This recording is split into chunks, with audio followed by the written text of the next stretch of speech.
Hello guys, ഇന്നത്തെ ദിവസത്തെക്കുറിച്ച് പറയുമ്പോൾ ഇന്ന് കുറച്ച് സങ്കടവും കുറച്ച് സന്തോഷമുള്ളൊരു ഡേ ആണ്. കാരണം ഞങ്ങൾ ഇന്ന് എൻ്റെ വീട്ടിലോട്ട് പോവാണ്. അപ്പോൾ അതാണ് വിഷയം. അപ്പോൾ ഞങ്ങൾ വിചാരിച്ചു ഇന്ന് മീൻ ബിരിയാണി വെക്കാമെന്ന്. ഞങ്ങൾ പോവാണ്, ഏട്ടൻ ഞങ്ങളെ കൂട്ടാൻ വരും. അപ്പം നമുക്ക് മീൻ ബിരിയാണി വെക്കാമെന്ന് വിചാരിച്ചു. ഞാൻ ഇതാ നല്ല മീൻ വെച്ചിട്ട്, ആ മീനിൻ്റെ പേരെന്താണെന്ന് എനിക്കറിയത്തില്ല. പിന്നെ നമ്മൾ നെയ്യിലൊക്കെയാണ് ഉണ്ടാക്കുന്നത്, വീട്ടിലുള്ള നെയ്യ് തന്നെയാണ് കേട്ടോ.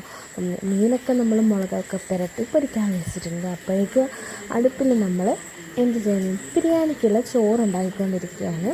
അപ്പം മീൻ ഇവിടെ നിന്ന് നന്നായിട്ട് തിളച്ച് ഇങ്ങനെ പൊരിഞ്ഞ് വരുന്നുണ്ട്. അപ്പോൾ അതവിടെ നിൽക്കട്ടെ. അതിനിടയിൽ നമ്മൾക്ക് ഉള്ളിയും ക്യാരറ്റും എല്ലാം കൂടെ വഴറ്റിയതിന് ശേഷം നമുക്ക് റെഡിയാക്കി എടുക്കാം. അപ്പോഴേക്കും മീൻ നല്ല സെറ്റായി മൊരിഞ്ഞ് വന്നിട്ടുണ്ട്. അപ്പോഴേക്കും നമ്മുടെ ചോറ് ഓൾമോസ്റ്റ് ദമ്മിട്ട് വെച്ചിട്ടുണ്ട്. അപ്പോൾ ഇത് നല്ല അടിപൊളിയാണ് കേട്ടോ. അപ്പോൾ എല്ലാം റെഡി ആയിട്ടുണ്ട്. തക്കാളി കാര്യങ്ങളൊക്കെ നമ്മൾ അതിലിട്ട് മസാല റെഡിയാക്കുകയാണ് അടുത്ത സ്റ്റേജ്. ഇതിലോട്ട് നമ്മൾ ആ മീൻ കഷ്ണങ്ങളെ, വറുത്ത മീൻ കഷ്ണങ്ങളെ നമ്മൾ ഇതിലോട്ടിങ്ങനെ ഇട്ട് കൊടുക്കുകയാണ് ചെയ്യുന്നത് കേട്ടോ. അമ്മയും ഞാനും കൂടെയാണ് ഇത് ചെയ്തത്. അപ്പോൾ ഇതാ നന്നായിട്ട് മീനിൻ്റെ കഷ്ണങ്ങൾ അതിലോട്ട് ഇട്ട് കൊടുക്കുകയാണ്. അടിപൊളി ടേസ്റ്റായിരുന്നു കേട്ടോ. ഫൈനലി നമ്മൾ ഇലയിലാണ് വിളമ്പുന്നത്. ഈ പ്രാവശ്യം നല്ല ചമ്മന്തി ഉണ്ടായിരുന്നു, തേങ്ങാ ചമ്മന്തി. പിന്നെ നമ്മുടെ തൈരിൽ ക്യാരറ്റും ഒക്കെ ഇട്ടിട്ടുള്ളൊരു സാലഡ് ഉണ്ടാക്കിയിട്ടുണ്ട്.